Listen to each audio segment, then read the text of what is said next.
I love hearing it. Welcome to the Fire and Line podcast. I am Reverend Tyler Randall, and with me as always is CJ Abernathy. Come on up to the Fire and Line, point your muzzles down range, and let's send it. How you doing today, Tyler? I'm doing good, sir. How about you? Episode 2. I'm kind of excited that we decided, you know what, this was a good conversation the first time. Let's do this again. Yes, sir. Yes, sir. Properly lubricated, unofficially sponsored by Busch Light, drinking out of a log, of course. Yeah, unofficially sponsored by 1919 root beer, of course, drinking out of a thermos to keep it cold with nice ice. Oh, yeah, double wall insulation. I like that. It keeps it cold all day. So, long time no see since episode 1. I know I told you I had some things going on, and we had, I had a lot of work I had to do in the last week for Adam versus the Man, so it was kind of pushing back this second episode, and we just couldn't get it connected up for the timing, but, here we are at episode 2, and, man, I'll tell you what, I don't even know where you want to start today, sir, so I'll just let you take it. All right. I know you're a busy man, and I know you got a lot of producer credits to your name, and you got a lot of work. I mean, and not just running your. I got to shout it out. I got to shout out the Internet Warlords. I got to shout out Coffee and a Conversation. Those are awesome, especially when I get to catch them live. I love listening to them. We're gonna get towards the middle of the podcast. We're gonna get into some of the interviews you've done with some prestigious, people, especially in the Liberty Movement, namely Roger Stone and Ben Swan. But first, I want to address what we put together in the stinger, the Trump executive order stimulus bill. Now, I think I'm going to have a take that maybe you might appreciate a little bit more on this, if you want to bring it up. So I want to make sure I read this correctly. He's saying that he's going to give an extra $400 a week in benefits on top of whatever benefits are already afforded on unemployment, and payroll tax cuts through the rest of 2020. Now, I'm sure this is going to be Ben Shapiro's take, and because he's Mr. Super Duper conservative, it's definitely winning the optics war. Okay, I mean, everybody knows that Congress is in a lock about this. There's a lot of pork belly spending that's getting shoved into the bill from the left and the right. Dan Crenshaw talked about it on the Rubin Report.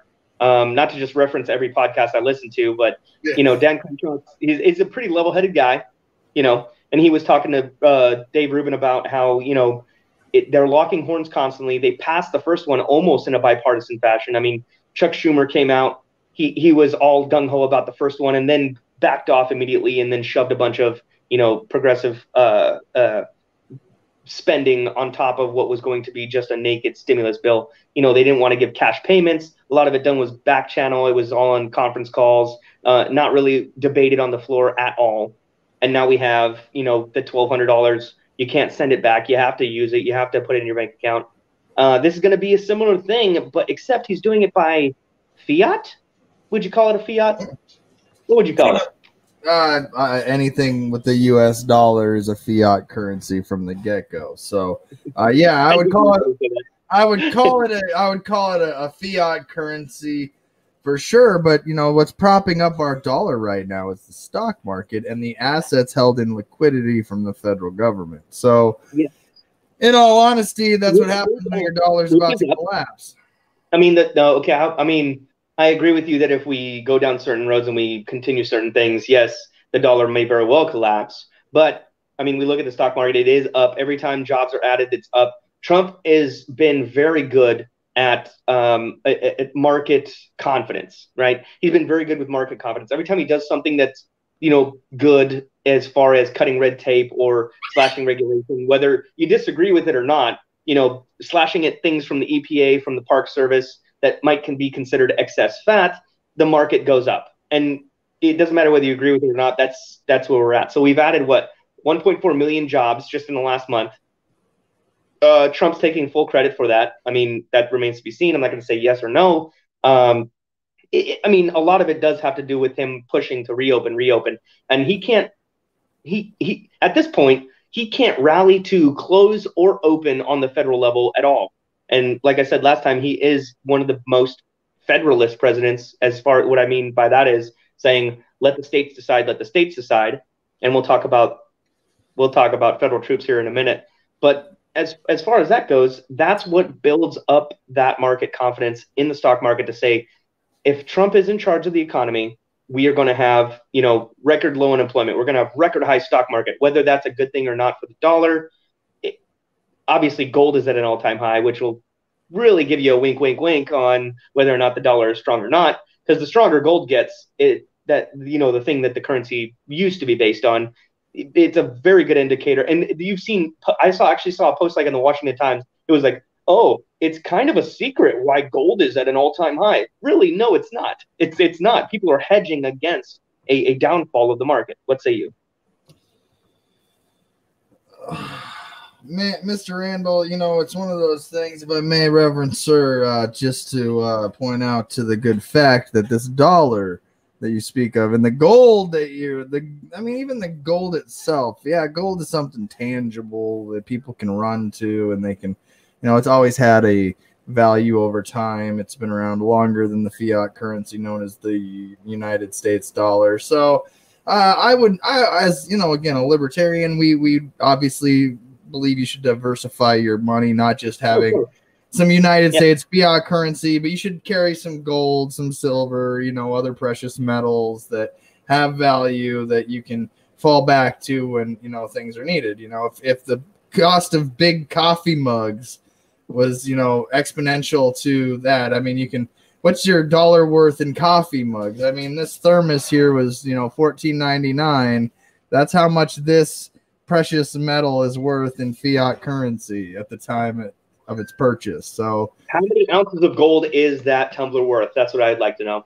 You know what? I don't know. I don't know if it's even worth a few flakes of gold. That kind of brings me to what libertarians' favorite, form of currencies, cryptocurrencies. And what their value is actually based on. And so to me, what people choose to run to, whether it's gold, you're right. I think it's just an indicator, really. And I think it's just what you're seeing is the result of a plummet in people's faith and confidence in our economic system. And sure, the stock market can be a reflection of who's in office. But I honestly, I think that this current form and fall and subsequent rise, which is inevitable from when you hit rock bottom, you only have one place to go up. So of course we're going to see a rise in jobs. We're going to see a rise in that's natural, the natural bounce back. But when it comes to people and what they put their faith in for their security and their equity, the United States government has a monopoly hold on what you use to put value to something. We pay for all our bills here in the United States in the Federal Reserve does. The Federal Reserve has a hold on that, not necessarily the government. They give a list to the president every year or however often this is who's going to be the director of the Fed. They dictate to the government. It's almost as if that's that's part of the administrative state, that part of the shadow government or the deep state, whatever you want to call it. And as a libertarian, and I don't know, I'm going to say that a billion times in this podcast. Nothing wrong with saying it. I believe we should abolish the Federal Reserve. So to me, when I look at a president like Donald Trump and I look at a former Vice President Joe Biden, both of them right now are in a unique time in history where they could abolish the Federal Reserve. And Joe Biden obviously didn't advocate for that, while Vice President Donald Trump certainly hasn't advocated for abolishing the Fed while president. So they continue to allow this criminal racketeering and theft organization perpetrating as a government and a currency supplier. They keep allowing it to exist. So I'm starting to lose faith in humanity because, again, the simplest answer to all this criminal racketeering is to just abolish what's doing at the Federal Reserve. Okay, I agree. I do agree with definitely reforming the Federal Reserve and shrinking it, and definitely looking at it. Dude, you're going to give me a heart attack. I said abolish, not take off a few of its, stop letting it beat us every other Wednesday. No, yeah, I meant I meant like burn everything to the ground and execute everyone that had anything to do with perpetrating it. Well, I mean, I'm not going to go that far. I'm going to go as far as to say, because and most people would call me a statist from my point of view, but I would say, Yeah. let's strengthen a little bit. Let's be measured. Hey, I'm just saying, statists got to state sometime. They got to have their Federal Reserve to some extent. They need their fiat currencies and their before you jump from one to another, you gotta have a transition period. Now, burning it down is a really good, because building something up from nothing, and what's the economy going to be in limbo in the in between times. I'm all for transition. Let's transition that. Mr. Randall, the in between times, like, is it going to be apocalyptic? That's some fear mongering. That's fear mongering. I mean, it sounds apocalyptic a lot of. Okay, let's put it this way. So to most Americans, I'm talking about like every day when Trump talks about the silent majority, that doesn't necessarily mean they're all on his side. Okay, there's the apocalypse. I love it. I'm digging it. I dig it. Fire and brimstone. The nuclear fallout. Hey, this is the future if you want to keep the Federal Reserve and just kind of reform it a little bit. Okay.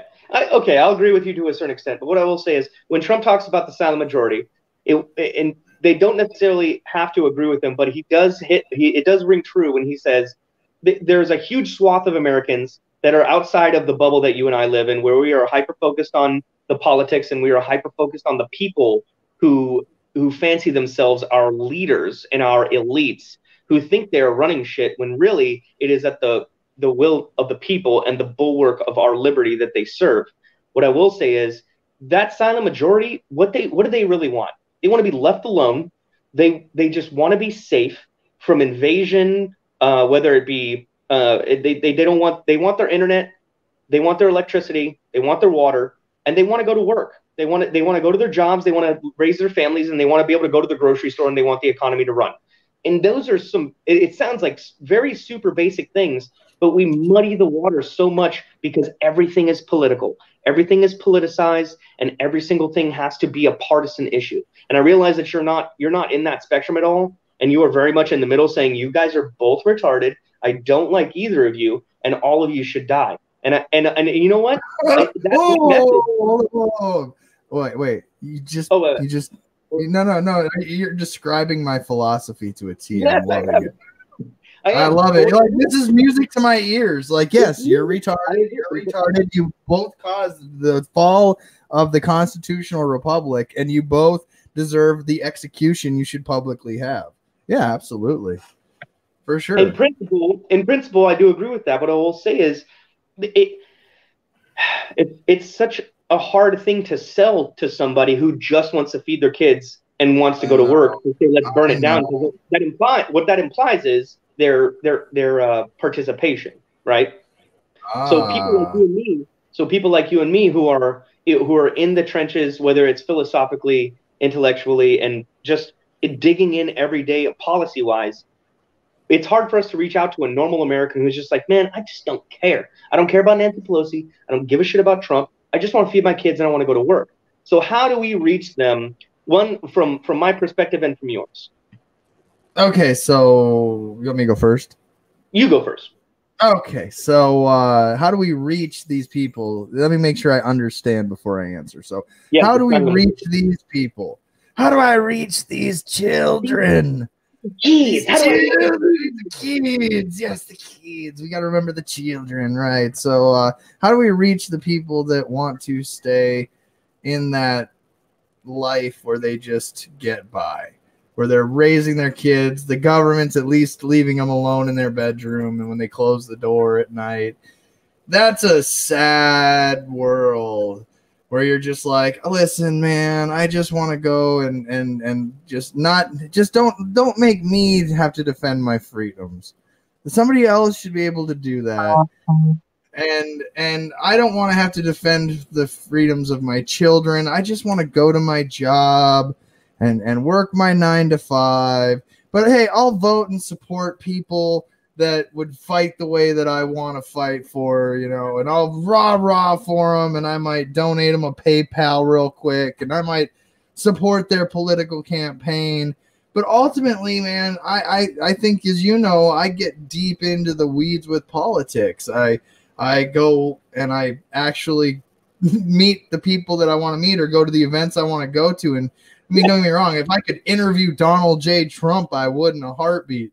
But I my mean, you're more in the trenches than any of us. You're out there. You're out there going to the places where the protests are happening. You're talking to lawyers. You're talking to the people on the street. You're getting interviewed by the news. You're talking to Ben Swan, who dude broke the internet with his reality check show, oh, right?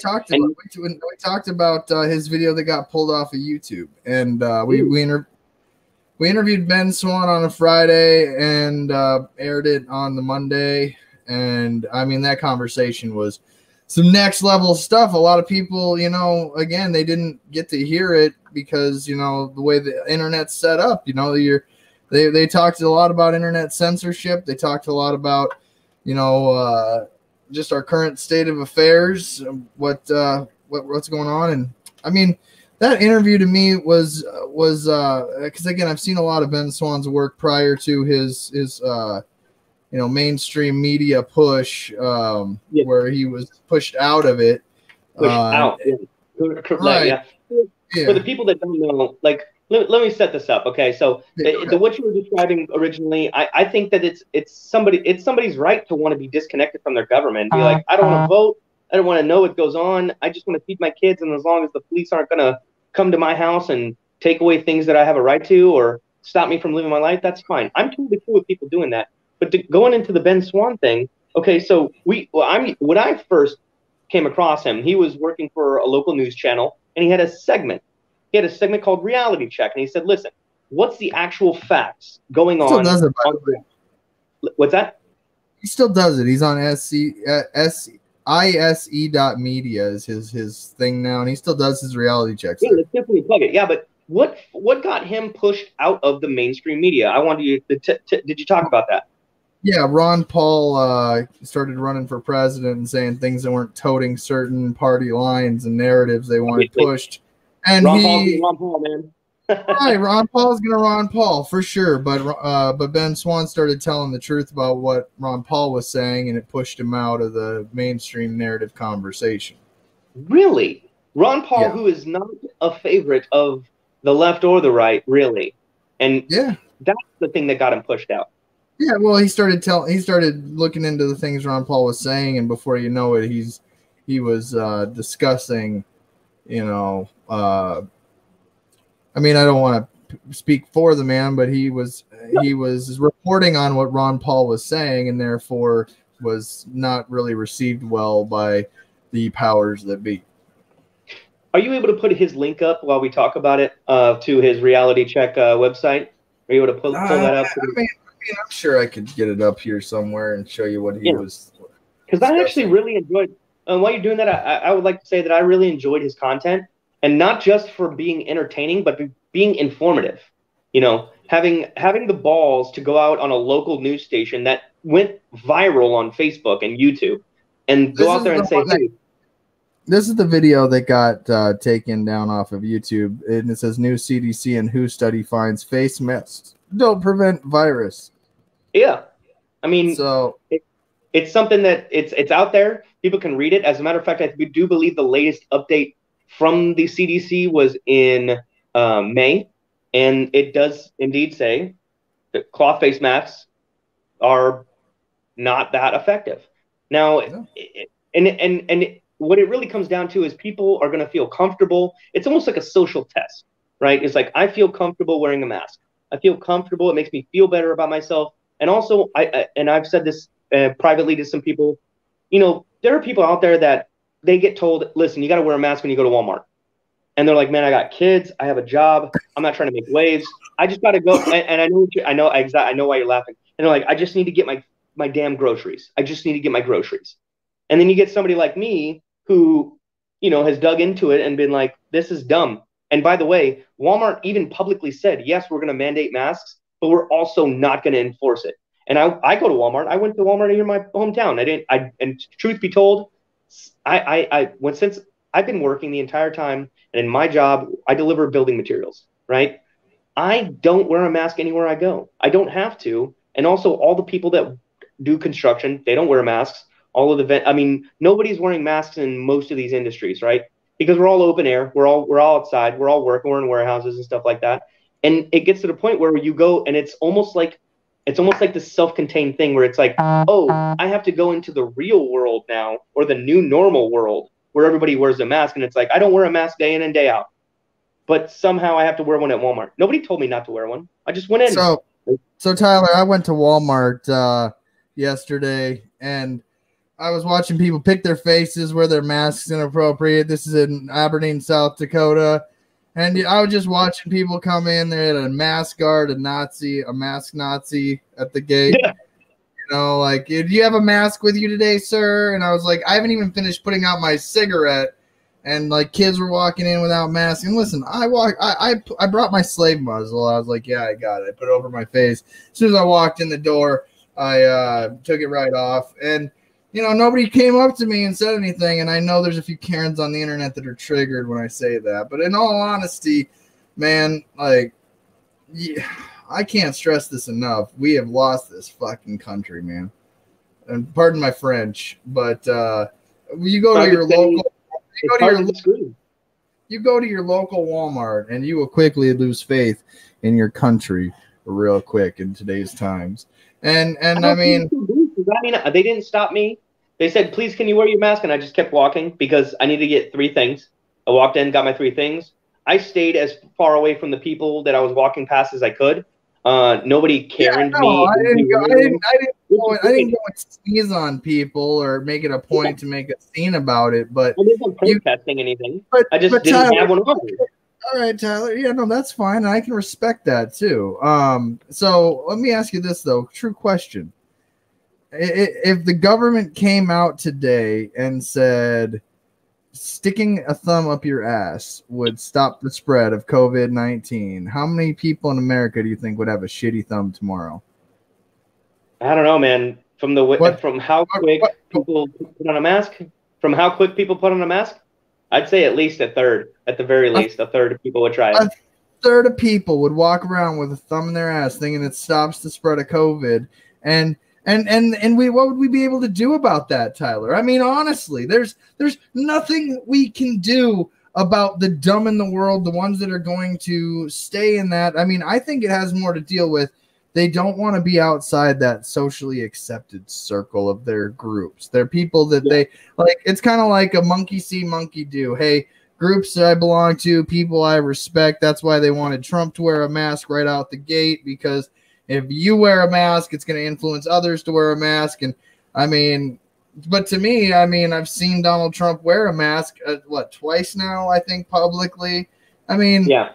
It's not like he's out there being the mask advocate of the world. I thought it was a dumb move to go and say that it's patriotic to wear a mask. It does not project strength as a president to wear a mask. It doesn't project strength for his press secretary to wear a mask.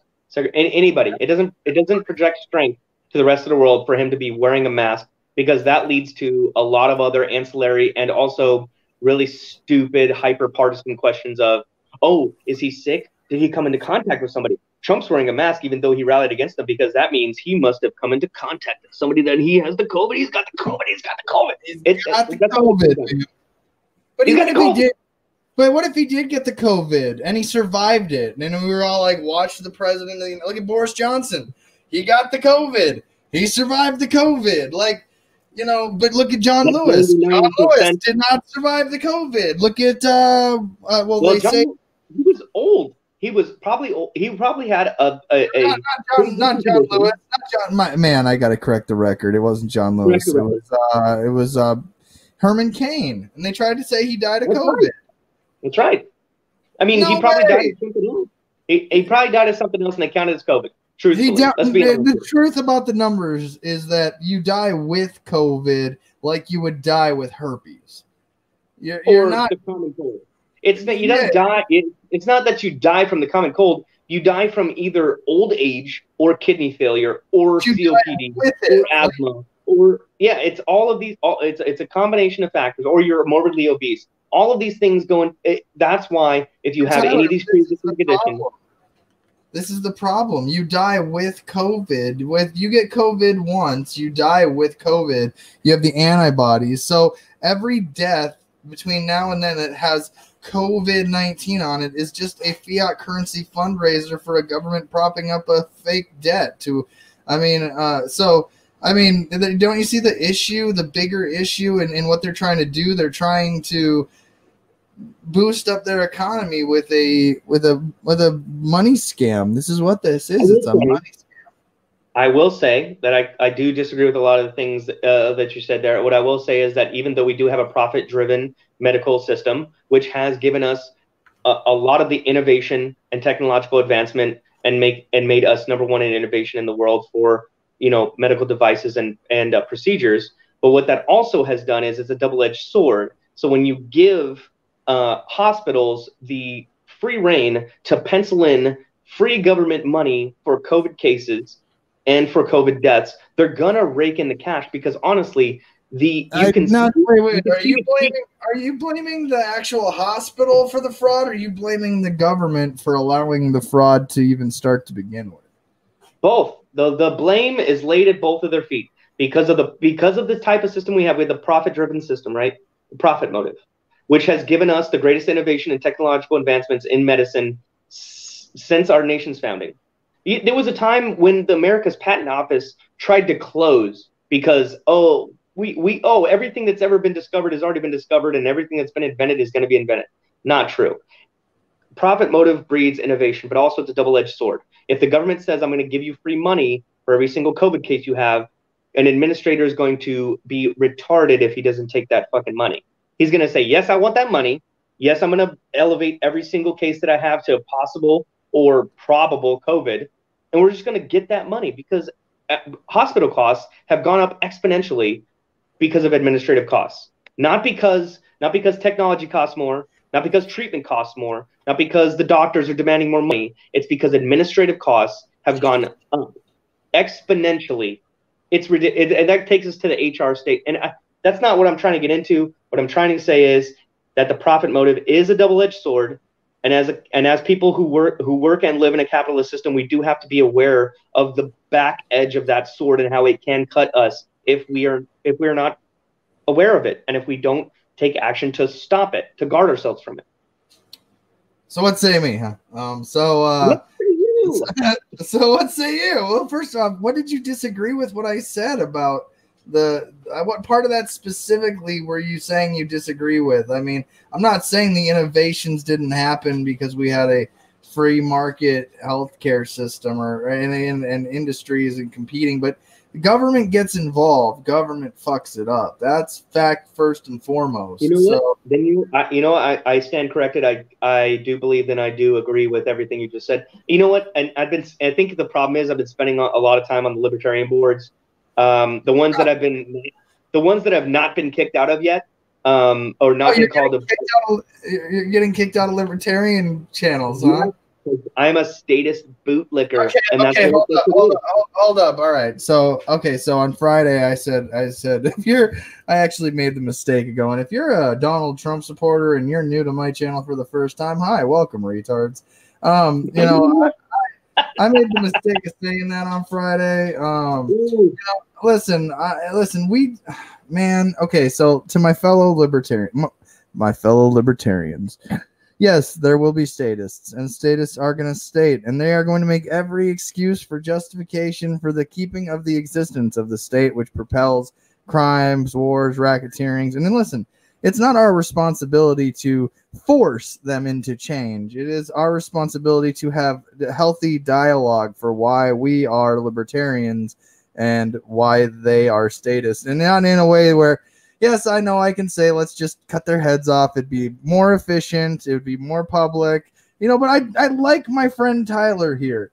And I don't want to watch him go to the guillotine. He's a good man. He's a good husband. He needs that state sometimes. He just wants to live in a country where, we have a fiat currency. And, I have a friend of mine, and he's a Democrat, but he's more like a Bernie bro Democrat. So it's kind of weird. Like I have a full spectrum of friend, right? I actually probably kind of interesting to hear you and him talk about some issues. It'd be like red. We could probably use this like red and blue one for a change on our background instead of, you know, like I can see if we can get him on here and throw that one in there. Yeah, just to have like a Bernie bro conversation on the firing line, you know, and I want to address this. I want to address this point because you gave me a perfect segue. So in the libertarian forums, there's a lot of talk about you don't have the right to take someone else's life. Okay, and that's what they're saying about like mask mandates and lockdowns and stuff like that. And these are people who purport themselves to be libertarian, which, by the way, no worse enemy to a libertarian than another libertarian. They hate each other. Hold up! I don't hate anybody. I don't hate anybody. I'm just the one. I am the one true libertarian, and that's all you need.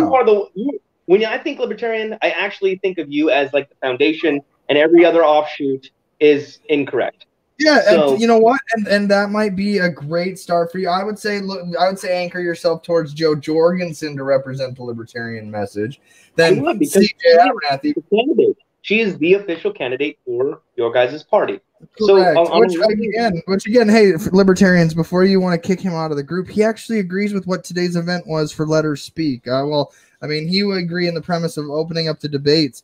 And so, again, you guys don't take his head off just because he's defending the state in a few things. We got to reel him in and say, hey, man, like, you know, at the end of the day, man, I understand where most people are hear somebody like me go, yeah, just take their heads off, abolish it all, burn it to the ground, you know, and I understand, like, listen, Tyler, I'm fucking lazy, man. I like to lay on my couch in my underwear and pick my wedgies and drink my root beer and watch my, you know, Tiger King documentary series. Like, I like to lay there in bed with my lady, and I like to, you know, hang out with my kid. I don't want to go down and burn down the courthouse building and the Fed government building. Like, I should be able to peacefully redress my grievance. I do so in the form of running for a third party and supporting a third party. That's fair enough when you're like, hey, man, I could go burn down the federal building in Aberdeen, South Dakota, but is it really going to stop the machine? No. I mean, am I going to get on the local news? Yeah. Am I probably going to end up dead? Most likely. So, arrested. Arrested.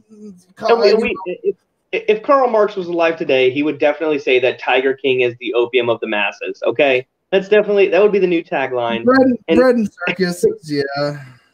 So going back to the mask thing, it's you hear so many people say, well, like, you don't have the right to kill somebody. And I pointed out to several of these people, I said, listen, okay, you've made a claim, all right, and you have to quantify that claim. You have to say, okay, hold on. Before you go too far, what libertarians are you talking to that say you can't kill people? No, by not wearing a mask. Yeah. There's a group of people that are saying that they're claiming to be libertarian. It's on a libertarian Facebook page. Okay, out the page real quick. Let me see if I know who they are. I'm gonna have to find it because you search for it, because here, put it to you this way. There is a small sect of libertarian that will still tell you they believe that you're being irresponsible for not wearing masks. Let's put them in that category. There's a small sect, and I come across this because what I will say is that they are more the libertarian on the people on the libertarian pages who make this claim are a lot more is a word. A lot more is a phrase. They're much more willing. I should say they're much more willing to engage in discourse about their opinion than somebody who's a leftist or a Democrat or a Republican. So they'll say, well, you don't have the right to get somebody sick. Let's just put it that way. It's a lot easier to say. You don't have the right to get somebody else sick. And now you have to prove that I'm going to get you sick. You have to prove that I'm sick, and you have to prove that I'm going to get you sick. And then you have to prove that the mask is going to stop me from getting you sick. And all of these things that the burden of proof that has to be affirmed here is so astronomical, and they can't do it. But they say, yeah, but you just got to wear the mask, or you just got to socially distance, or you just got to follow the rules. And it's like, but none of the things. So there's so many things that you have to fulfill for that premise to be correct. So I reject the premise completely. Yeah, I second the motion. No need to amend. Let's just put it Yeah, up of to course. a vote. Like, I I hate mean, when we agree. I hate having to agree on shit because then we can't argue, and it's not fair. but that's the thing, though, Tyler. Is you're speaking about a small sect of libertarian and saying that I am a anchor of.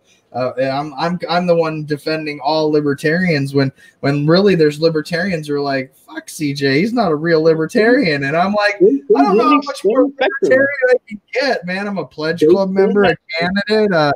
I'm wearing Joe Jorgensen hat and T-shirt today. I mean, went to the convention. It puts you in a very easy category to to diagnose. Okay, to But use the. I know a lot of libertarians, man. Like our new chairman, Joe Bishop Henchman. He's a interesting fella to say the least. Like, I like him though, not the world's worst human being on the planet, which is a great bar to set for a chairman of your party.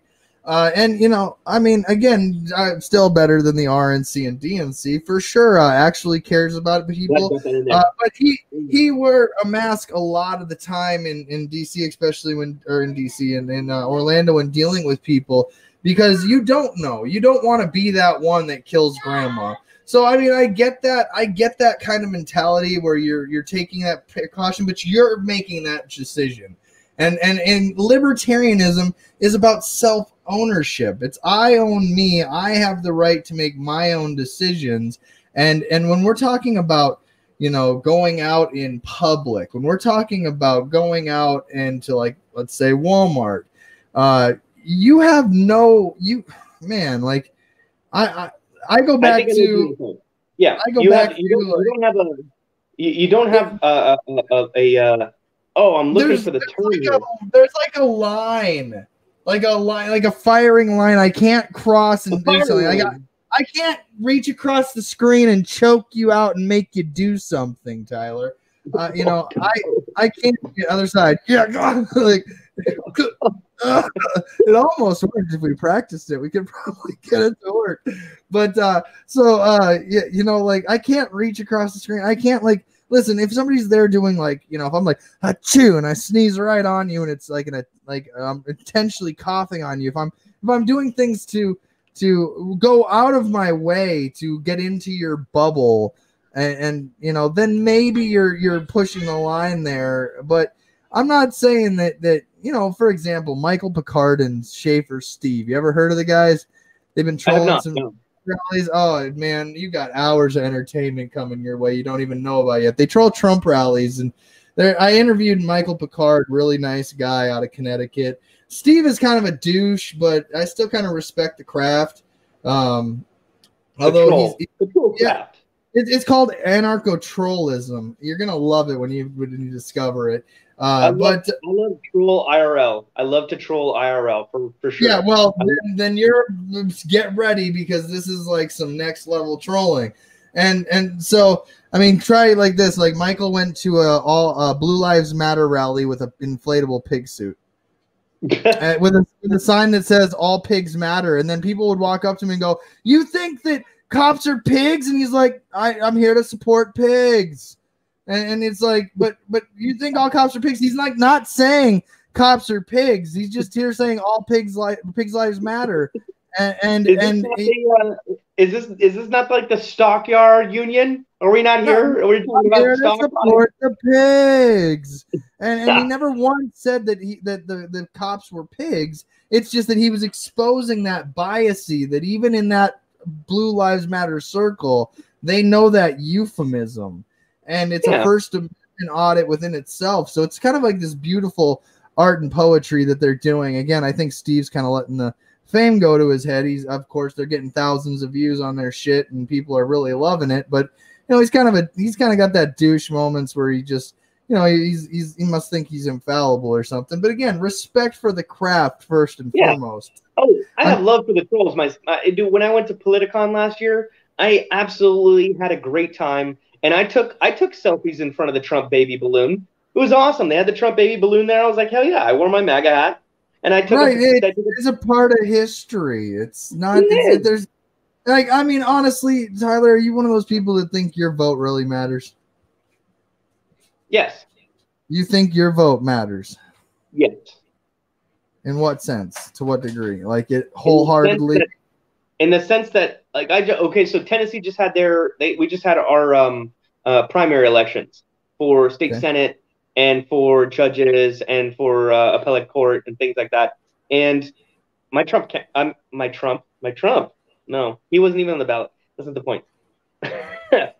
Isn't that a funny Freudian slip there? Oh my God. So my vote definitely counted. My vote counted. I was able to look it up on the Tennessee Go Gov whatever app, All right, and I was right, able to right. see I'm why not I saying that voted your for him. vote wasn't counted, but okay. So what It, I'm it's like saying I'm a drop in the ocean, right?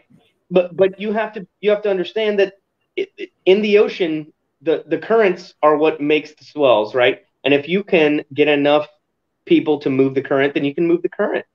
And it might border on electioneering, it might border on being a troll, it might border on being, nobody wants to talk to you because that's all you live and breathe.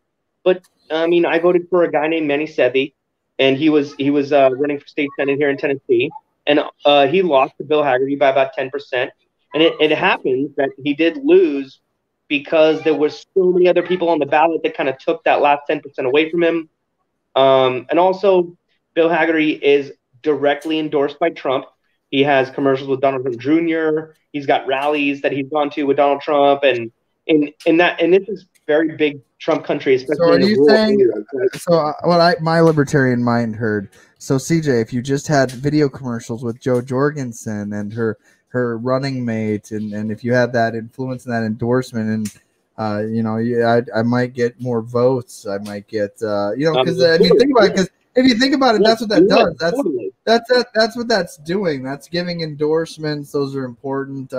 And I think your endorsements publicly speak more than your vote privately. Honestly, I think and Okay. I say that in the So premise mine that is both in the same. you're. Mine I are think both in the same. I but endorse publicly who I vote for privately.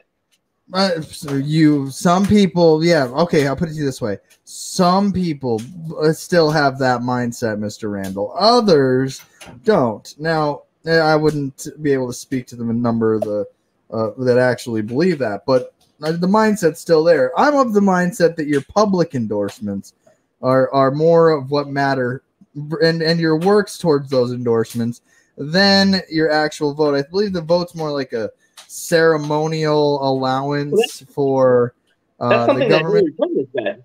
That's something that Hillary Clinton has come out No, no, and no. Yeah, explicitly listen. said. Yeah, well, You but have your private, and then you have your public. You have what you say to, Goldman Sachs, and then you have what you say on TV. I'm not saying you're wrong in that mentality, but again, let's look. I'm not saying that's political opinion versus private opinion. I'm talking about political vote versus political endorsements and what you publicly say, what you publicly do with your time, and who you publicly go and support. Mm-hmm. And who you like. For example, I produce interviews with people. And I endorse some of these people. So I work with them and I engage with them, and therefore that's more important to me than the actual. They'll say the vote is what matters to them, and I know why they have to say that. But I could be just as lazy and just go, okay, well, I'm just going to vote for the guy that's running against what's currently going on now, versus I'm going to donate my time, my effort, my money to helping a campaign go forward versus actually getting involved. So I think involvement, the vote's more I ceremonial because agree. I'm Yeah. gonna vote for Joe Jorgensen for president. Now, will my one vote sway the political election and bring about the ending of foreign wars, the No, drug but it war, can. pervert, But it can. pedophile presidents, and child trafficking rings known as government? No, my vote's not. Listen, if my vote meant it was going to all stop tomorrow, like Then why vote? Then why vote? Why not just electioneer and not vote? no. See, that's I never said don't participate. Okay. What I'm saying is I'm saying that your what your actions are going to speak louder than your vote, because most people are going to assume your vote is like, when I'm out there campaigning for my Senate seat and I say, look up Jo Jorgensen, she's our candidate. I'm advertising her work, and I'm doing that more often than the one day out of the 4 years that I'm going to vote for her. So I'm saying that my time, my effort, and my value to supporting my vote is more important than the actual act of voting itself. I would agree. It's an in-kind contribution, which is fair, and you're allowed to do. Now, since you brought it up, the vote's more ceremonial. Have you talked to anybody from her campaign about? And I mean, I don't want to be remiss and not cover it, but like, have you talked to anybody in her campaign about she actually got bit by a bat? Is that true? Yeah. So it's been reported in several news outlets, since we'll do a Mama Joe update here real quick. Yeah, well, they're not going to name her by name, which did kind of bother me, because I happen to know who the Libertarian presidential candidate is. But when they don't put a picture of her or her name, and they just say Libertarian presidential candidate bitten by a bat, and most people in the right and the left go, "Ha, that sounds like the Libertarian candidate to me," because all they remember is Gary Johnson, right? Right. Well, I disagree with this, man. I think America's a lot. This is where I want to be like, America, you're fucking dumb, but this is why I also love you, because also, yes. Let me tell you why it's a love-hate relationship between me and America. Because if every news article covered Jo Jorgensen fairly and compared her to what we have, and actually put it out there with I mean, these candidates that we have this year got way more scrutiny, way more in the weeds with their politics, and were vetted 10,000. Yeah.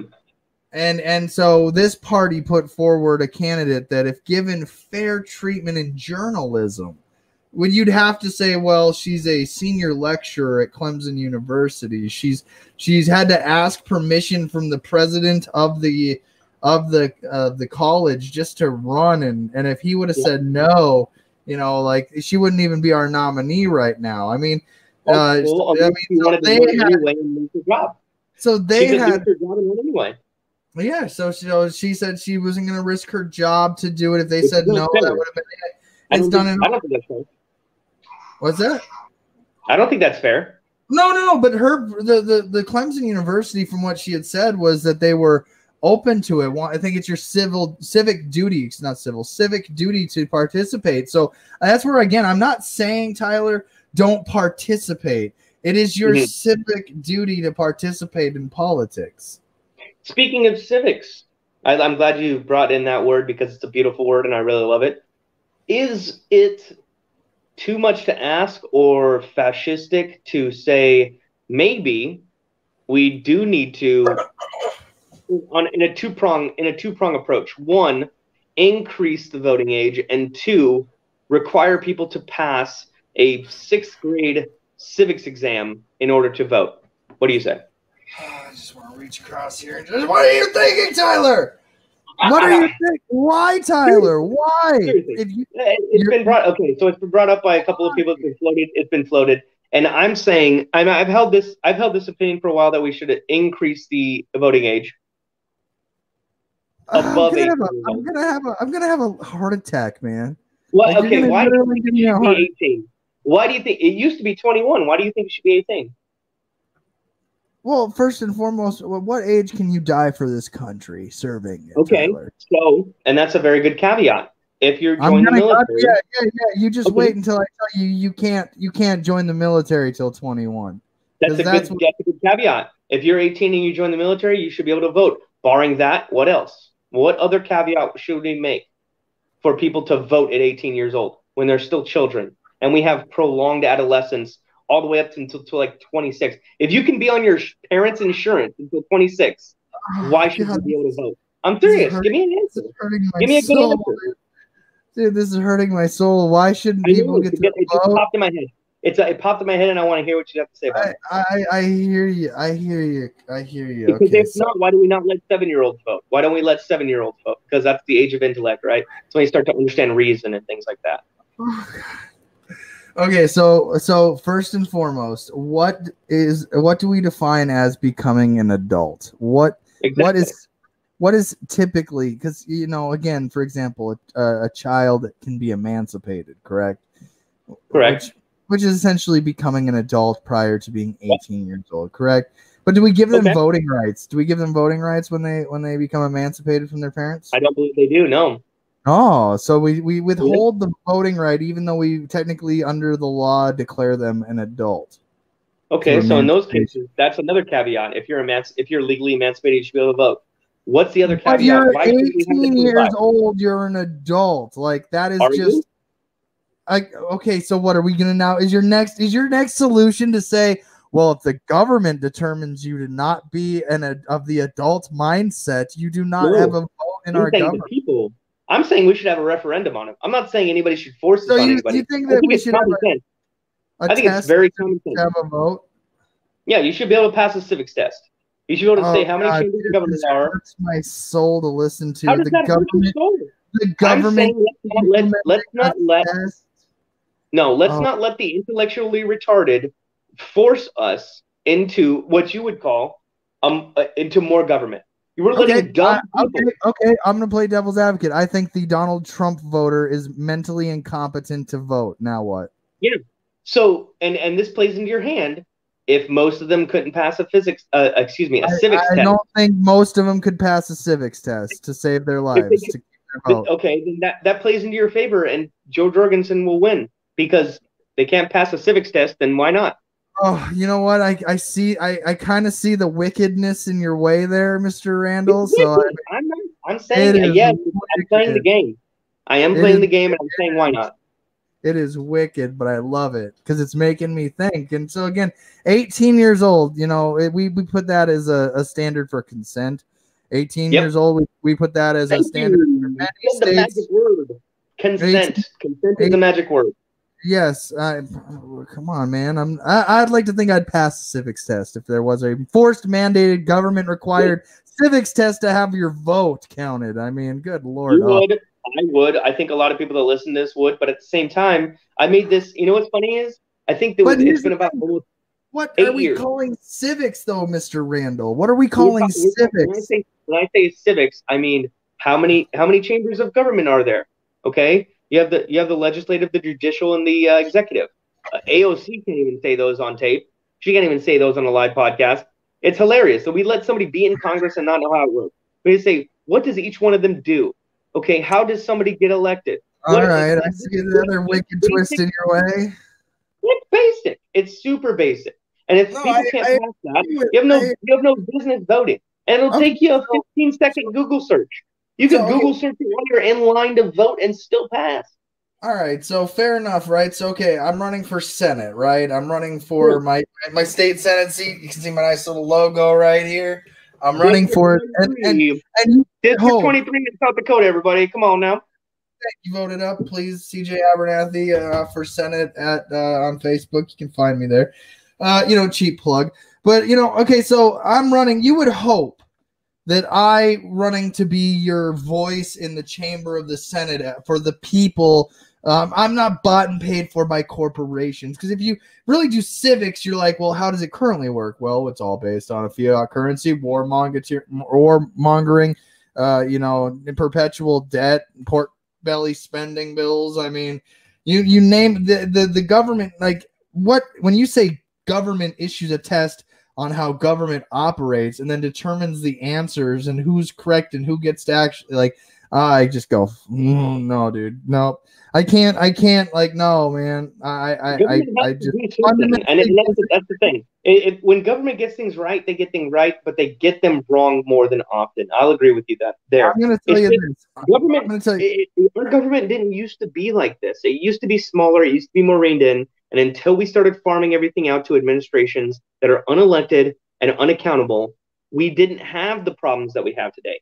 All of the things that bother you and bother me, and me as a conservative and honestly a liberal, we have problems with the administrative state who are not held accountable for their actions to the people. And that our politicians go, that's the EPA, that's the CIA, that's the NSA, all of the A's, all of the three letters.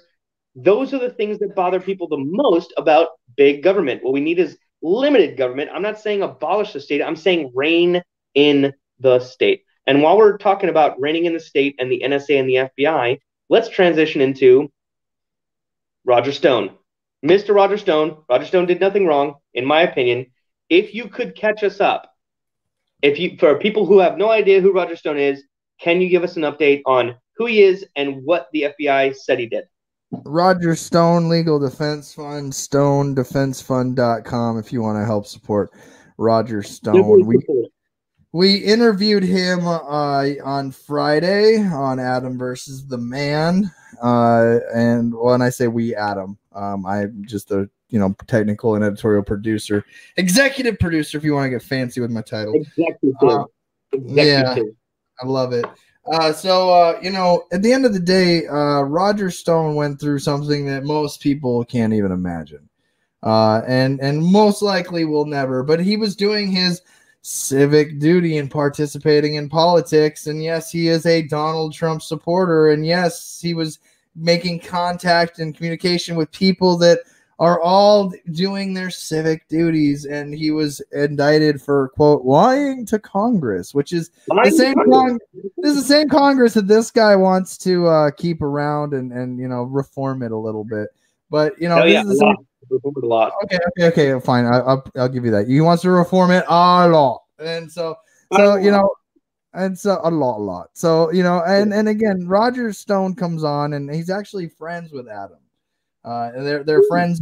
Yeah. So they did a few events and they talk as, friends. They don't talk as political adversary. Roger Stone identifies himself as a libertarian at heart, but a Trump supporter through and through. It's his friend. I mean, Tyler, if you started running for president, bro, I'd be like, oh, dude, that's my buddy Tyler. Like, he's running for president.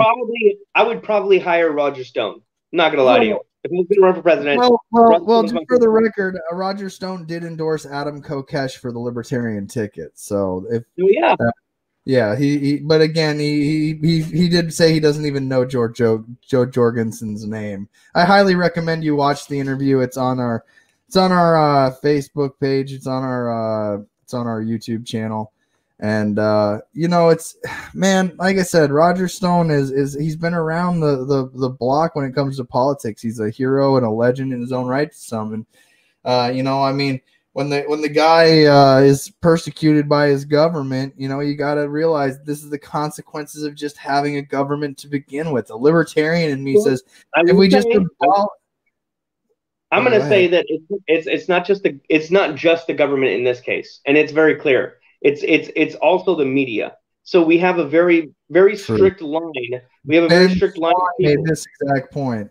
Yeah. So it's a very clear line that, in conjunction with certain people in the government, namely leftists and Democrats, and all of the people that run the administrative state in the CIA, in the FBI, and in the NSA, places like that. Why was CNN there before the tactical team to kick his door down? They were there with a camera before the van showed up to kick his door down. By the way, his wife is disabled, and they couldn't serve him with a fucking subpoena. And they kick his door in and could possibly cause not just any amount of mental health problems for him and his wife, but also physical harm, where they violated his personal space. They've come in and dragged him out of his home and arrested him as if he was El Chapo and as if he was a drug lord, because they caught him in some sort of perjury trap where they asked him a question 150,000 times and he answered it differently once. And they said, aha, got you on lying. Same thing with Michael Flynn. Ha, we got you on lying. We got you on lying. We're going to send you to jail for 99 years, even though we've never done it before to anybody else. And it's not just because he's with Trump. It's not just because he's with Trump. I wouldn't care if he was with Joe Jorgensen, Joe Biden. I wouldn't care. That's fucking terrible. We shouldn't allow that. And that comes down to due process of law. So, and again, they were tipped off, and it's to the point where this goes to show you what happens when media is politicized, and the politicizing of media involves certain privileges and certain access to information and tips and tricks. And so, yeah, what happened to Roger was absolutely a travesty. And, I mean, obviously he's friends with Adam, so he has that access to be able to say, hey, can you come on my broadcast, talk about it? It might be harder for a peon guy like me to get into an interview with Roger Stone, but at the end of the day, I would say to him, that regardless, he's done what he's done, and he is infamous in his own right. The man is a legend. He did nothing wrong in the aspect of lying to a government that constantly lies to us daily. I mean, Good point. Profits off of insider trading, medical, pharmaceutical contracting. I mean, you name the cookie jar, and there's a dirty politician with their hand in it. I'm actually wringing my hands. I've been under my desk. I've been wringing my hands as you're talking because I'm so upset about this kind of shit, and it bothers me to no end. And I know you might not be a friend to like somebody like Dinesh D'Souza, but he's the only dude that has ever been prosecuted. He's the only dude that's ever been prosecuted and sent to jail for campaign finance. The only dude in history. No true victim, really, and in the sense that, and again, campaign finance is all these little, running for, okay, so I have to file certain financial reports in order to run for state senate in South Dakota. They're due at a certain time. This is why I like to run a small money campaign, is to get the less amount of money, the easier it is to account for your spending. And again, these big money slush funds that come into politics, man, that's why we say we got to get money out of politics. We got to put people into politics, take the money out of it. But then the Supreme Court's got that ruling that says money is speech. And like I said, man, it is speech. Okay, fine. So Bill Gates has all the speech in the world, while C.J. Abernathy and Reverend Tyler Randall are done. He has the same amount of speech. I think that the way it goes is, he just has more money and he can pay for more TV ads. That doesn't make his point. That doesn't make his point more correct. But everybody's dollar should be able to be used as speech to further. Right. That goes back to that. I like to be lazy on my couch, pick my butt, watch the Tiger King, and let somebody else go out and burn down the federal building for me. Well, what if somebody sends you a $70 million check that bounces? Then what does that look like? Like C.J. Abernathy takes money. But I don't write $70 million checks if I don't have $70 million. That's the point. No, that's what I'm saying, is that it's money is speech, okay? And however you spin it, you can, whatever I want to give to somebody is my voice. Now, right. If there was a farmer in District 23 that says, hey, CJ, I talked to Brian Breitling. Brian's a douche. He hates industrial hemp. I want to grow industrial hemp on my 1,000-acre farm ranch, and I want to grow 500 acres of it. And you're the only candidate that's discussing industrial hemp and how my family can profit arm and a leg, like for generations, if I just grow this plant. My opponent's like siding with the governor. It's a horrible thing. You snort it to get high. So I'm going to use my speech to support your campaign for Senate because I want somebody in there that's going to vote yes for hemp. And so, yeah, I agree with the idea that he could then fund my campaign to run for state Senate. And so he's, vicariously supporting me, knowing I'm turning it into, ads. I'm turning it into T-shirts. I'm turning it into bumper stickers. I'm turning it into travel to different events and staying in places that, help me get to those things. So, I can document all the costs. I can keep account of it. Campaign finance is fucked, though. If you look at it on, the back ends of Secretaries of State's websites, they want to know a lot of information. So, you do have to have somebody that's able to, understand what campaign finance laws are. There's a reason why there's campaign finance laws.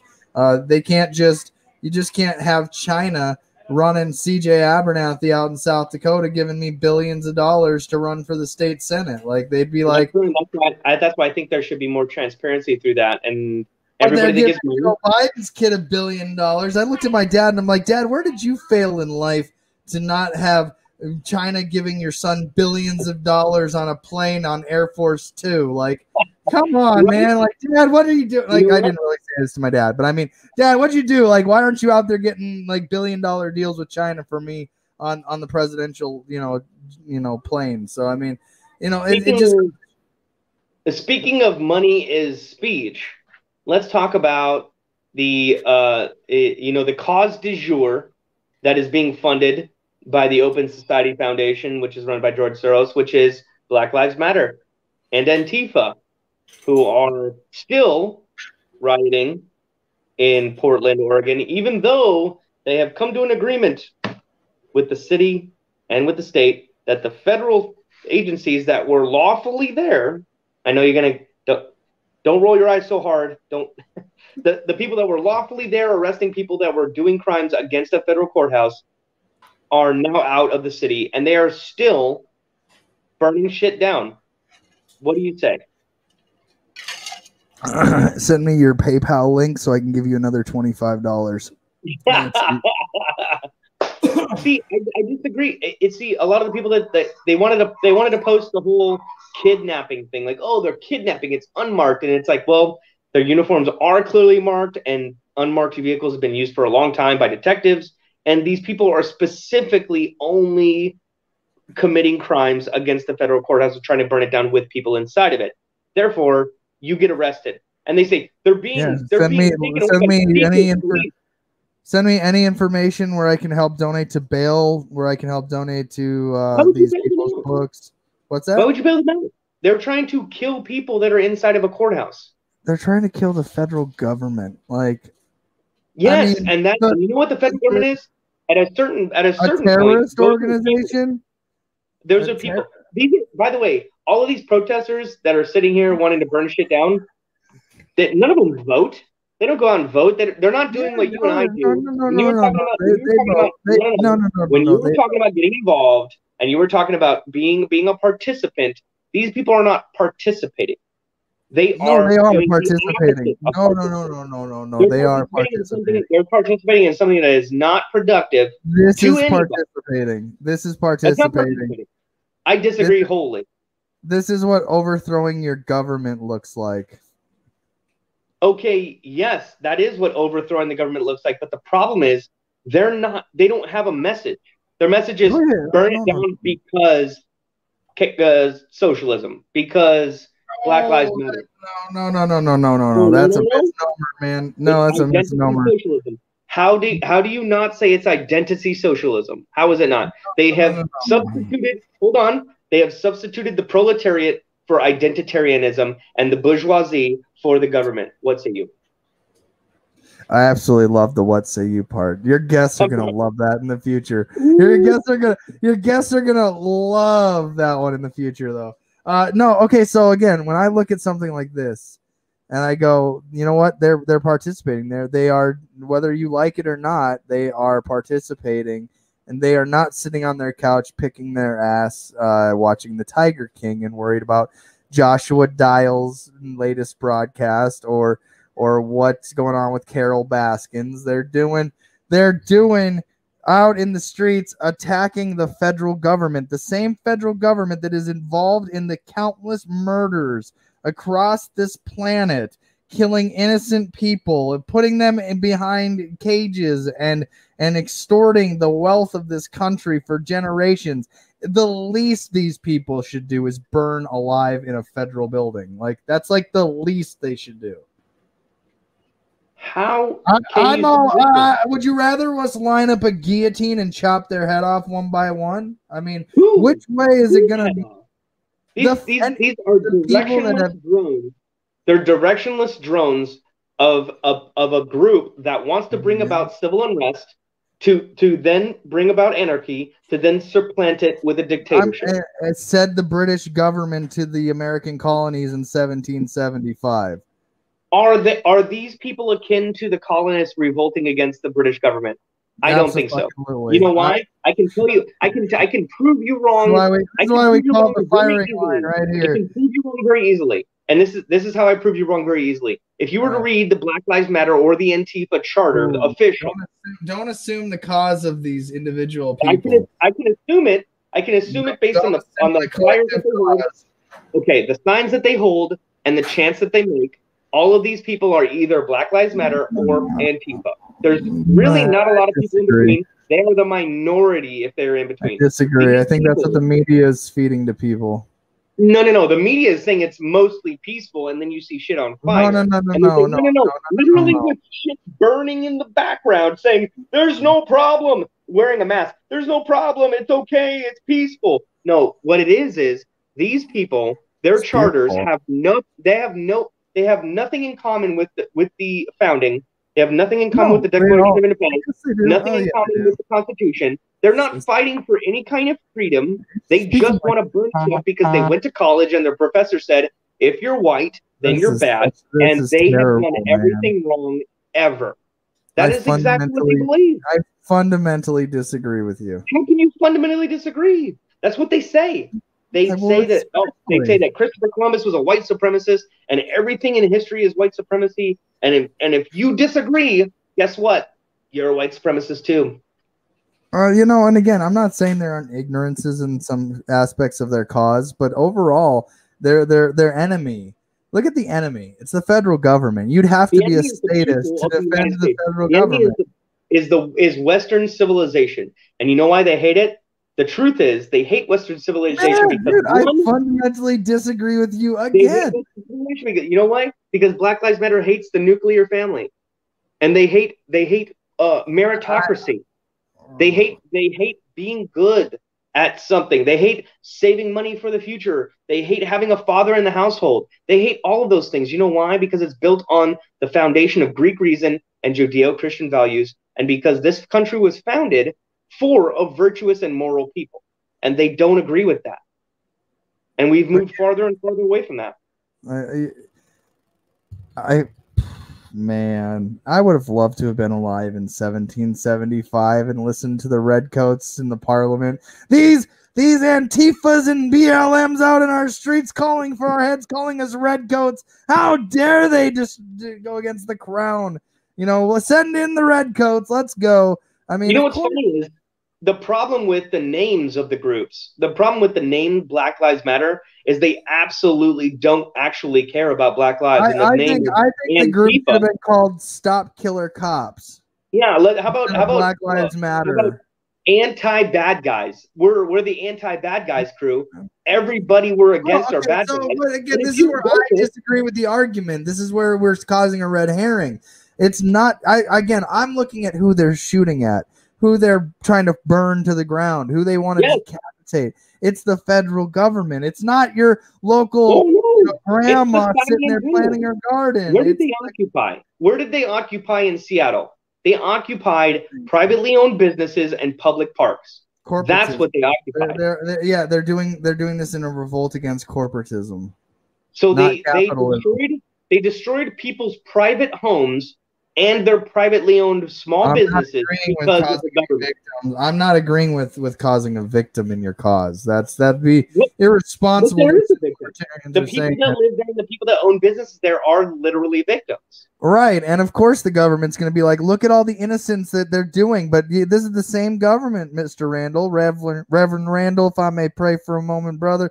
Here, if I may preach it here for a second to my libertarian folk. This is the same government that knows how to twist these narratives. It's the same government that bombs women and children and men innocently in the Middle East and then comes back and says, oh, they're burning down the mom and pop shop. They're the bad guy. No, I fundamentally disagree with the red herring arguments of the two-party duopoly at this point in history. Like, I advocate for the execution of all federal peoples that are perpetuating this fraud on the government, called government on the people.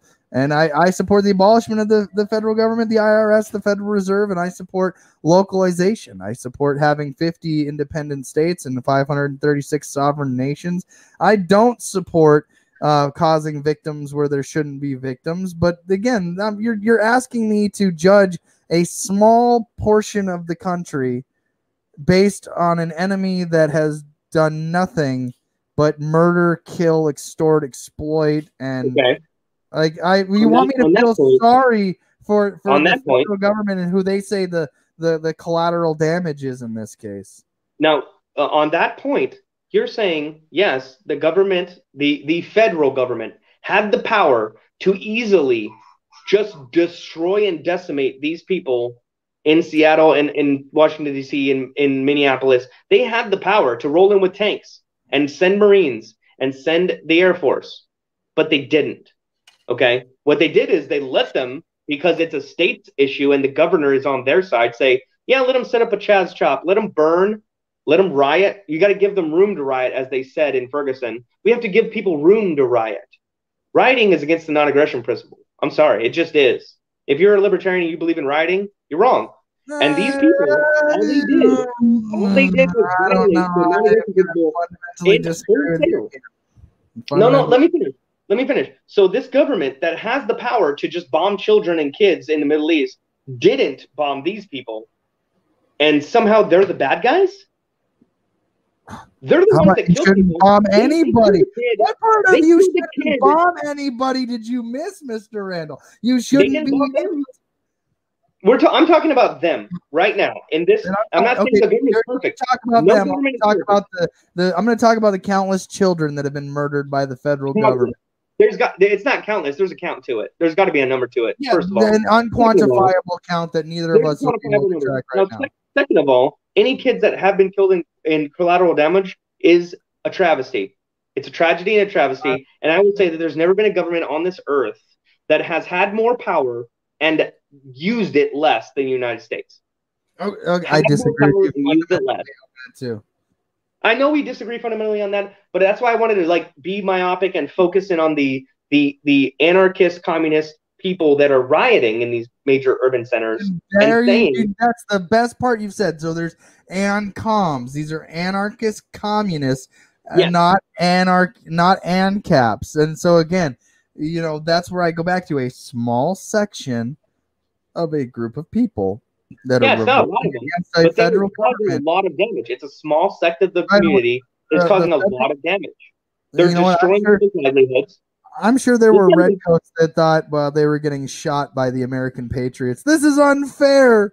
What about that mom and pop shop? Why am I losing my life? Why are they burning down my buildings? The problem with comparing them to patriots is that history is written by the victors, and the truth is these people are not going to be the victors, because eventually that federal government that you despise so much, which in a lot of ways I do also despise them in many ways, are eventually going to have to put the boot down on their neck. And when they do, it's going to be swift, it's going to be fast, it's going to be easy. And that's why, again, Joe Jorgensen 2020 stopped the boot on the neck of government. It's true, right? It is true. If they really wanted to, they could have this swept up overnight, right? Well, we did start this show off today with how many people would stick a finger in their butt if they said it would.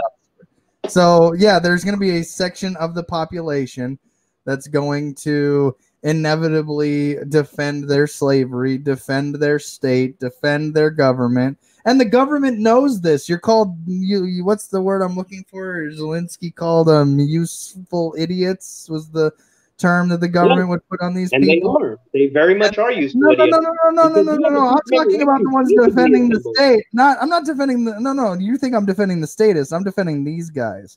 How? Because those people have the right to peaceably assemble. That's not peaceful. When you set something on fire, that's not peaceful. No. The government. You're arguing this from the statist. You're arguing this from the statist perspective of the government is morally right. Person. If I walk down the street and I saw someone starting a fire, guess what? That person's not up to any good.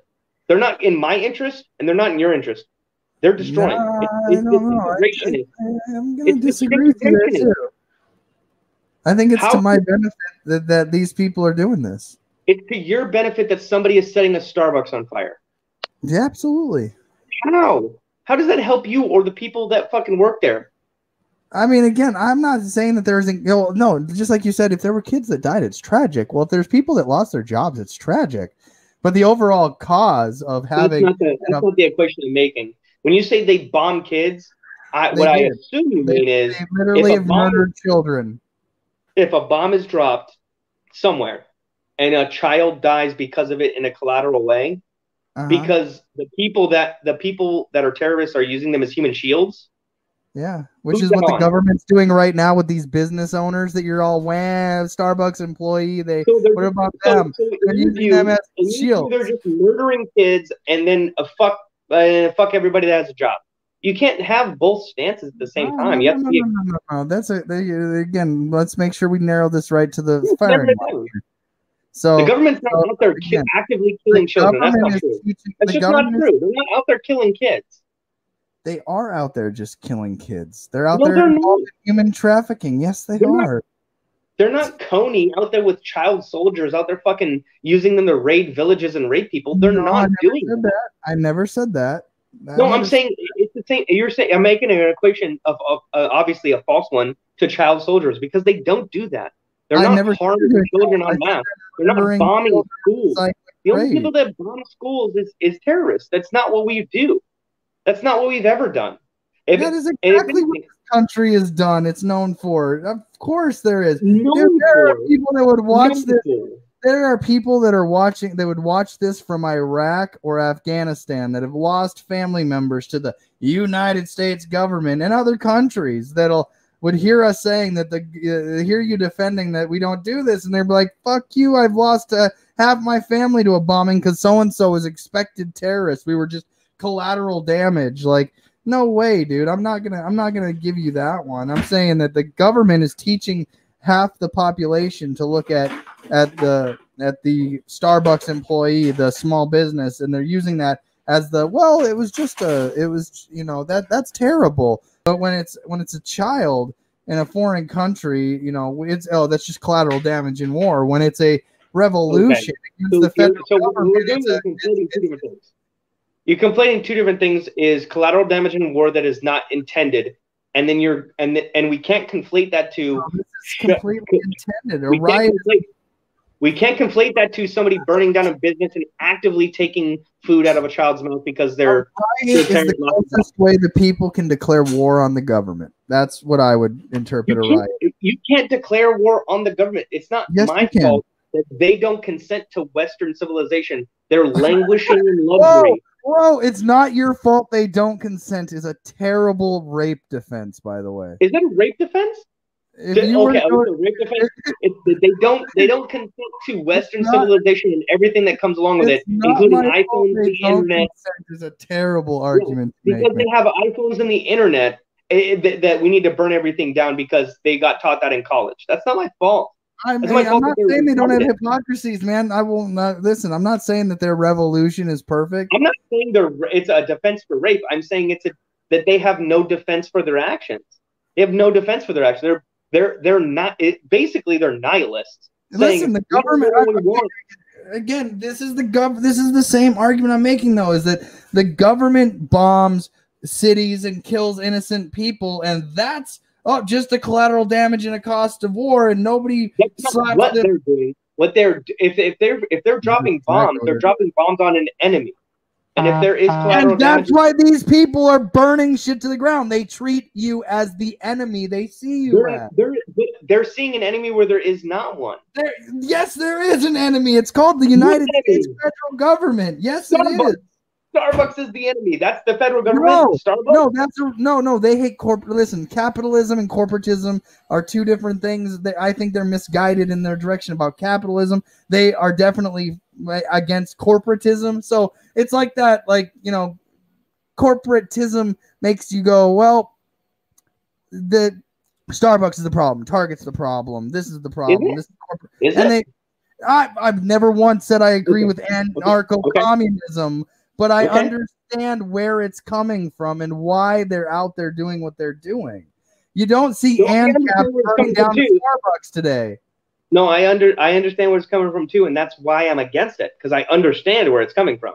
You see, if I had you, maybe we should do this sometime where you take the where do I stand political compass test, and we see where you land, and I would be willing to bet you land somewhere closer to an ANCAP than an ANCOM. I actually know exactly where I land. I land dead center on the right side, on the line between libertarian and authoritarianism.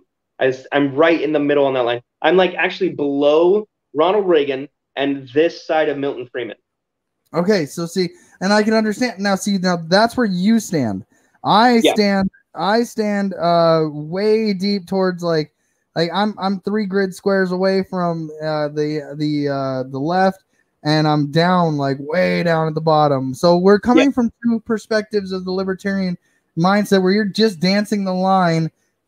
I'm deep in this side, but the one that you're peg holing into this conversation, the ones that you see in this that are we see in Houston being shot, they're agreeing more in the ANCOM side of things. They're out there supporting the ANCOM side. I think the context matters when we try to compare that to people who have died in a bombing. No. Again, this is again, they declare the government to be a unconstitutional, warmongering, criminal racketeering. Like they say all these things. They can declare that all they want. The problem is that burning something is not the way that you, one, make that known through due process, or two, actually make a change.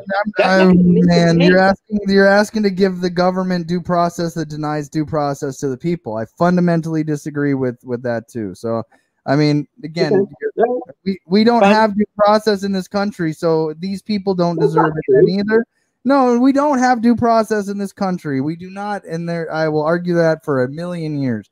And until we do have due process in this country, you're telling me that the people that deny due process deserve due process, that we should be better than the hand that feeds us from on high, the federal government? No, neither of us have been denied due process. Nobody's denied. All of these protesters. I have 100% in my life been denied due process multiple times by the government, for sure. Like 100% been denied due process. Had a judge on the transcript say I've actually violated Mr. Abernathy's due process rights with my decision. But Mr. Abernathy, unless you pay $20,000 to correct my mistake and violating your due process rights, well, you're just kind of fucked. So yeah, okay. No, I fundamentally disagree with. I do understand that family law is fucked up, and I'm not saying that you have been denied due process. I'm not saying that you haven't. No, you don't need to say it. The judge already said it, so I don't need your opinion on it. No, what I'm saying is you have been denied justice. There's a difference between being denied due process and being denied justice. Due process denied is justice denied. Okay, yes, it is. And that's why I'm saying you've been denied justice. What I'm saying is that these protesters are not denied their due process based on their actual actions. And it has nothing to do with you or justice that has been denied you. It does not equate because you actually have been denied justice in a very specific way. These people are facing justice and should in a very specific way. But by a government that should not be arbitrating justice, by a government that is not morally correct. They're probably going to go to a court that's run by the state government. They're not going to be able to take it to the federal government. I hope the government says this is all frivolous and throws it right out, because they can't because you know why? Because according to all of the statutes and laws that are in place by the state, not even the feds, they have broken several laws because guess what? Arson's a fucking felony. I never said arson is a crime, and I can't. I never said that somebody's a felony. I mean, listen, you tell me who the victim is in this picture, Mr. Randall. Because the people that run the newspaper stand, the people that fucking run the road crew that's probably the city that owns that cone. Whatever the hell they use to start that fire, it's going to ruin that sidewalk. What else? How far is that fire going to spread? So what about all the police officers that are going to have to get injured? And they're going to sit on the freaking dole? I mean, it goes deeper and deeper. I know it does. We don't have enough time in a full podcast to tackle all the problems of today. We don't. Let's save a little bit. Let's save a little bit for the next time. That's fine. We got to heat it. It's fine. I don't care. But Mr. Randall, see, this is why again we can disagree, and we can always save it for another time. We can always bring it to the next one.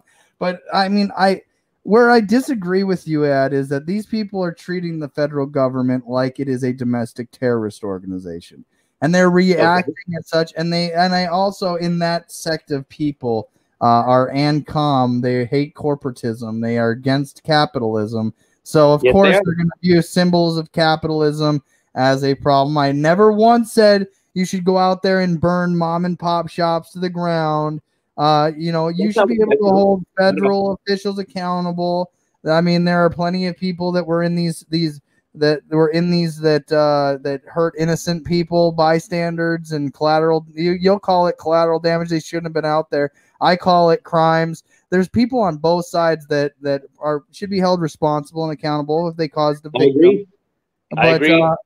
And so, I mean, again, it's, to me, they're doing what they believe to be the right thing, even if we fundamentally disagree with it. And again, I believe a riot is the declaring of a war on a government. So when that's because you see it in the government's response. They're like, "Oh shit!" Like, you might get what you want. If they want to declare a war, they might get what they want, and that's the scary part. Right? And that's why I'm voting for Mama Joe 2020. How do you feel about recreational nuclear warheads? Because at the end of the day, I want to be able to protect myself and own whatever the government can own. And if you can enrich uranium and also come up with a device that goes supercritical, then go ahead and do it. Yeah, no, if I can just buy one, I mean, if I can just buy one. No. I mean, there's like a silo that's like about 5 miles away. It's intercontinental, and it's, I could purchase it and maintenance it. And yeah, so, Mama Joe 2020, just to be able to say I own a recreational nuclear warhead. It's for defense purposes, but it will be recreational when I push the button. But there might be collateral damage, and can you justify my existence because I declare myself a federal government on that day I nuke somebody? Like, come on. I mean, the truth is there would be, because the only application of it would inherently explicitly have a collateral damage. So is it fair to have one? This is why I support abolishing the federal government, because we won't have the word government caused or government involved in, or we're revolting against the government, or we're rioting against the federal government. So we know who owns it and we know who pushed the button. Does that make it any less of an atrocity? It depends on who my target is. Yeah. Okay. So we get to blame the person that pushed the button, but it doesn't matter because there's no. That'd be too. You can't say two different. You can't put me owning a nuclear warhead in a Holocaust. I just said whomever it was. Well, again, I'm implying that I would own it. But if you have an enemy that also has one. Right, somebody that hates you has one. Are they justified using it? I'll go back to what you said. You don't. Be careful what you ask for, because of course the government has way more weapons, way better armor, way better everything when it comes to fighting people that are just. But that's what makes these little things like this, Tyler, more beautiful, because the government could nuke. The government could nuke everybody, but yet what you see them capable of doing is a little fire on the street. It's just a little bit. Did anybody die? Did anybody die? I mean, compared to the death, mayhem, and murder of the government they're rioting against, I don't view that as like too. That's out of context. That's completely out of context. Two different things. I don't know. Two very different things. Not in my circles, Mr. Randall. Oh, okay. Not in my circles. What the government does to the people, what the government does to other countries. The government doesn't really do much to they really don't do much to anybody. We are all slaves. We are all tax slaves to the government. Yeah, okay. We want to talk tax reform. I'm on board with that. I'm on board with tax reform. How about this? We'll get into tax reform next episode. Oh yeah. Hey, we're already at an hour 34 minutes for this, and I mean. Our last one, I think, went for what, an hour or so? Like hour 15, yeah. Yeah, hour 15. We're like hour 35 here or so. But I mean, Tyler, I love the conversation, because I'm gonna keep challenging you in the sense that you should be challenged. Your guests are gonna love that. What say you? For sure. I want to take away that if you so let me do like what would be a producer note on here. We do have a Telegram channel for those that want to start helping us build the Firing Line podcast up and get Mr. Randall here launched into the stratosphere of podcasting. And what I love about the concept of this is, one, you're going to own the conversation, make it your brand. You're setting it up in a way where even as a libertarian, I can disagree with you, and you're not gonna off with his head. I can, I can say like, well, I can say these things. I'm kind of testing you in that aspect, because I would love to hear you debate a Democrat. I'd like to hear you debate somebody that's going to take on the blue narrative and come over there, and I might be able to get you, a few people that I know. And again, hey, real quick, Mr. Randall, do you know anybody that's voting for Joe Biden? Not personally. Again, as political I am, and I actually know more people. I know more people personally that are voting for Joe Jorgensen than I do for Joe Biden. Thank you. Me too. That's true. 100% true. Now, I would say that my friends list, because I've added a lot more libertarians in the last year or so, is obviously leaning Joe. But again, I still have friends that are Trumplicans, or as I call them, Trumpophiles, and doesn't mean that I don't think that, because man, you're gonna be older in like 40 years. Donald Trump will be dead and gone off this planet. The politics of today don't matter. I mean, I'm glad that we can do this, respectfully. We can talk about the issues. I don't want you to take away this saying I don't believe there shouldn't be a government. I'm just saying let's eliminate one part of government first, and it's called the federal government. Then when we get to that point, and only on that point, will we talk about going further than the state government. So let's have a constitutional convention. What you're seeing in Oregon right now is a retaliation against the government. It's not a retaliation against your individual mom and pop shops. It's a retaliation against corporatism and the federal government. And I would venture to guess that, and it's the treatment. I would say there's a lot of causes that are going to attach themselves to these issues, and unfortunately, Reverend, we're going to have more tragedies happen. We're going to have more people that are dying at the hands of government, dying at the hands in protesters and in rallies and marches and vehicles. When, again, I wrote the song "Don't Go in the Freeway" about if you get there and you get hit and you die, it's your fault. Like, you own yourself. If you put yourself in a lane of traffic and a semi hits you going 55 while you're protesting, like, your freedom of speech stops where the front of that semi hits your mouth. Like, as soon as you can't make speech anymore because you're in a coma. Because you're dead. So don't put yourself in places where you're going to die. I obviously advocate for these people in Portland. I don't advocate for you to go to burn down a Starbucks. I advocate for you to go occupy your Capitol buildings. Go occupy your city halls. Go occupy your government buildings. Don't burn down mom and pop shops. Don't burn down Starbucks. Don't burn down federal buildings, even, as much as it's not going to change anything. But again, I understand where these things spout off at. We got to be careful, and you're going to learn this too, that, as stories evolve, the next tragedy comes along, and before you know it, you're just like, well, fuck, how many tragedies are we going to cover? It seems like all we cover is tragedy after tragedy. Well, then you start. It's tragedy, man. Well, but it is. I mean, do you think I want to be saying out there that people are bashing people and killing people in the streets? Do you think I really like? No, we don't want to say that. That's just the point in reality.